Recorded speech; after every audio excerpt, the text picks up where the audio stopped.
Hello, and welcome to this video, which focuses on the L in LGBT, and more specifically on some of the unique stresses faced by lesbians, both from general society and also from within the lesbian community itself.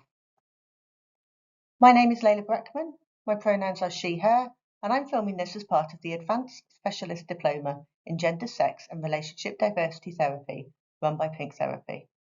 To introduce myself, I am a white, British, cis, queer woman. I am able-bodied, atheist, and I am a lesbian.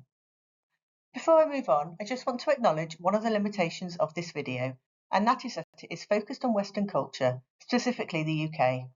This is due to time restrictions for this video, as well as a lack of available research more broadly, which is desperately needed. I'll start by running through what I'm going to focus on today. This video is very much an overview of the subject, but there will be some slides at the end with references if folks want to continue their learning. So I'll start with a definition of who we're talking about and why we're talking about them, and then briefly explain the minority stress model, the impact of misogyny and the patriarchy on lesbians specifically, and how these two intersect in a really unique way in the form of lesbophobia. And then finally, I'll talk about intra-community stress, which is the stresses which come from within the lesbian community itself. So who or what are we talking about when we use the label lesbian? Again, from a UK perspective, the Oxford English Dictionary describes a lesbian as a woman who is sexually attracted to another woman, which is simplistic to the point of being exclusionary. Not everyone in same-sex relationships identifies as a lesbian, of course, and not all lesbians are women. Under the umbrella of the term lesbian, we have cis women, trans women, non-binary, gender fluid, genderqueer, or trans-masculine people who may not want or do not fit into the definition of woman. The term also encompasses all gender expressions, from femme-presenting to butch, to androgynous, to everything in between and outside of binary gender expressions. There are ideological tensions about who gets to be defined as a lesbian, as I'll speak about later, but to be clear, when I am talking about lesbians in this video, all of the above are included. The truth is that there is a rich history of what it means to be a lesbian and of lesbianism that has always included gender non-conforming people. There are many different experiences and identities within lesbianism. It's important to recognise this to avoid treating lesbians as a homogeneous group, because in reality, different identities and expressions have different privileges and challenges when living in a heteronormative, cisnormative, and patriarchal society. So when working with lesbian clients, as when working with all clients, it's really important to be working through an intersectional lens. I want to talk now about the minority stress model. Often credited to Ilian Meyer, the term was actually first coined by an American social worker called Virginia Brooks, who in 1981 wrote her book Minority Stress and Lesbian Women. The idea was further developed by Meyer in 2003, and it basically explains the higher rates of psychological distress amongst those from sexual minority populations as a consequence of the unique stresses caused by being part of a stigmatized minority group, and from chronic exposure to stigma, discrimination, and social exclusion from society. There are two main types of unique stressors: distal or external stressors and proximal or internal ones. Distal stressors are overt homophobic events such as discrimination, prejudice, rejection, or violence based on someone's sexual minority identity. Examples are verbal or physical abuse, exclusion from social or professional settings, or legal inequalities due to minority status. Proximal stressors are stressors which occur within us and are influenced by our perceptions and reactions to distal stressors. Proximal stressors include internalized stigma, shame, and oppression, anticipatory stress or hypervigilance, or an expectation or anxiety about potential discrimination or rejection occurring, and identity concealment. These stressors are tied to how someone internalizes societal prejudice and how much they expect to face discrimination in everyday life. The impacts of minority stress are multiple and include poorer mental and physical health, social isolation, internalized oppression, as well as identity confusion and delay in identity exploration and formation. So that's a very brief overview of the minority stress model, which looks at sexual minority populations as a whole. When it comes to the lesbian community, however, there are additional specific factors which intersect with the stresses of their sexual minority identity, namely the impact of misogyny and of living within a patriarchal society. The patriarchy is a system of oppression which prioritises men and male dominance both in public and private spheres. A key element of it is its rigid expectation of gender roles, not least in relationships. By prioritising men and male privilege, women and their roles in society are devalued. Patriarchy props up misogyny, homophobia, queerphobia, and creates heteronormativity, cisnormativity, and hetero and cis sexism. Misogyny is defined as prejudice and hatred towards women and is a result of patriarchal systems of oppression, the consequences of which include gender-based violence, economic equality, pressure to conform to gender roles and expectations, barriers to education, health inequality, social inequality, and more. The impact of misogyny is pervasive and affects nearly every aspect of life and creates a minority stress of its own. Lesbians, whether they are cis, trans, and/or non-binary, face the dual oppression of sexism because of their gender and homophobia because of their sexual orientation, which is known as lesbophobia, which I will talk about next.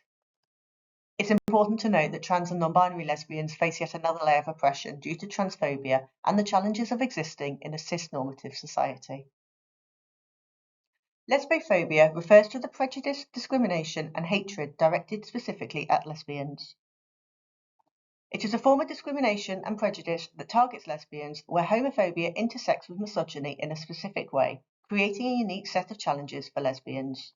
Lesbophobia can manifest in many forms, overtly, such as physical or sexual violence, or in more insidious ways, such as the erasure of lesbian identities from mainstream society.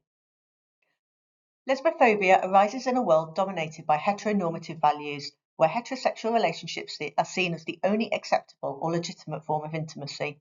This leads to exclusion of lesbians from mainstream social, political, and cultural narratives, pressure to conform to heterosexual norms, and lesbian relationships being dismissed or misunderstood as abnormal, deviant, or inferior. Lesbophobia can also be linked to homonormativity, which refers to the assimilation of LGBTQ+ identities into mainstream heteronormative society. Under homonormativity, lesbians may feel pressure to present their relationships or sexualities in ways that fit into societal norms, such as portraying a relationship that society deems respectable or mainstream, rather than embracing a more diverse or radical expression of lesbian identity. This can further reinforce narrow ideas about what it means to be a lesbian and also create tension within both the lesbian and wider LGBTQ communities. I want to talk now about some of the key elements of lesbophobia, starting with the erasure of lesbian identities. Patriarchal society is often dismissive of lesbian relationships, which of course do not include men, and so it seeks to delegitimize their status and existence. Lesbophobia also intersects with harmful gender norms, which dictate that women's identities and worth are tied to their relationships with men. This can create pressure for lesbians to conform to heteronormative expectations or to hide their sexual identity. This invisibility and erasure of lesbian experiences occurs in both heterosexual and LGBT narratives. For instance, many stories in the media focus on gay male experiences, leaving lesbians out of representation. The consequence of this erasure is what Miranda Fricker described as hermeneutical injustice, a specific kind of injustice that occurs when someone is unable to make sense of their own experiences due to gaps or biases in the collective social knowledge or resources available to them. Objectification and stereotyping. Lesbians often face harmful stereotypes that reduce their identity to a sexual or fetishized object seen through the male gaze. With this comes the idea that lesbians are simply waiting for the right man, or that they exist only as part of male fantasies. Stereotypes also exist around so-called acceptable gender expressions for lesbians. This is the assumption that you must either be butch or femme, which ignores the vast diversity that exists within lesbian identities. These stereotypes can lead to lesbians invalidating or questioning their sexuality. Violence and hate crimes. Like other LGBTQ+ individuals, lesbians are at risk of violence, physical assault, and hate crimes. However, lesbophobia can add an additional layer of risk, making lesbians vulnerable to specific forms of aggression and sexual violence, particularly those who do not conform to traditional gender roles or expressions. An example of this is so-called corrective rape, which is the use of rape and sexual assault to both punish and to cure so-called abnormal behaviour, and to reinforce societal norms. And then finally, exclusion in LGBTQ+ spaces. So whilst LGBTQ+ spaces are meant to be safe and inclusive, lesbians can sometimes be marginalised or even excluded within their own communities. This exclusion can take the form of prioritising gay men's issues or a failure to address specific challenges faced by lesbians. Many LGBTQ spaces are gay male focused, and of course, within the few spaces that there are, gender diverse lesbians may also face marginalisation or be made to feel unwelcome. I want to talk now about intra-community stress, which is the unique pressures, challenges and conflicts that arise from within the lesbian community itself. This is distinct from the external stress caused by broader societal discrimination, which we have already discussed. This is more about how internalised attitudes, divisions and expectations can affect individuals from within the community. Can create legitimacy stress, feelings of illegitimacy when it comes to claiming a lesbian orientation and identity. One of the key elements of intra-community stress comes from differing ideological ideas and conflicts about what it means to be a lesbian. There are two differing ideological starting points, so-called political lesbianism versus the idea of being a lesbian as a sexual orientation and being about attraction. In her essay Compulsory Heterosexuality and Lesbian Existence, which was published in 1980, Adrienne Rich rejected the notion that sexual orientation is an innate trait. She suggested that under patriarchy, women's sexuality is constructed to serve men. To combat men's oppression of women through compulsory heterosexuality, Rich offered lesbianism. So from the political lesbianism perspective, it becomes more about offering women a way to escape the shackles of patriarchy rather than being about sexual attraction itself. This is in conflict with the born this way narrative of sexuality and sexual orientation that is mostly understood today, along with an increased focus on inclusivity, diversity, and of queerness. Added to this is the existence of trans-exclusionary radical feminists within the lesbian community, often aligned to Rich's political lesbianism concept and rooted in transphobia, which focuses on using the gender essentialist argument of biological sex to decide as to who gets to be and be defined as a lesbian. This ideology has created tension, conflict, and significant divisions within the lesbian community, as it posits the idea that some lesbians are more legitimate than others. This divide has really damaged the idea of being a lesbian. For a while, it seemed as though the term was almost synonymous with trans-exclusionary ideas.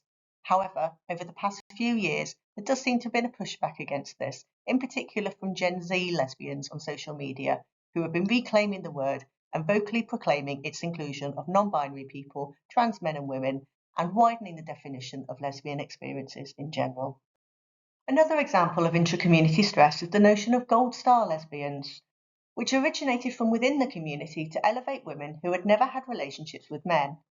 It's controversial and problematic for several reasons, as it enforces certain ideas about purity, authenticity, and the correct way to be a lesbian, and is rooted in biphobia.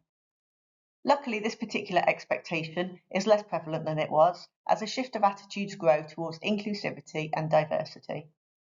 Many lesbians today view this as an outdated, harmful, and unnecessary concept, but nonetheless, it still serves to show the specific stresses the community can place upon each other. Intra-community stress can be exacerbated by an intersection of marginalised identities. People belonging to multiple groups may experience unique stresses due to feeling marginalised or excluded from the lesbian community.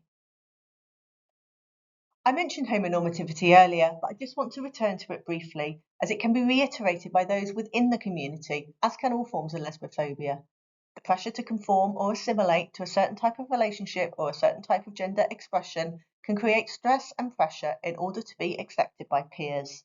A part of this is also lesbian identity policing, which is judgment that comes from within the lesbian community when someone's identity doesn't match the accepted image of what a lesbian should look like. For example, for looking too feminine. This can lead to feelings of shame and rejection and legitimacy stress. So thank you for listening to my overview of the stresses faced by lesbians, both from wider society and from within the lesbian community itself. I hope that you found it interesting and that there are things you can take from it to consider when working with lesbian clients. The next two slides are just some references to aid further learning. Thank you very much.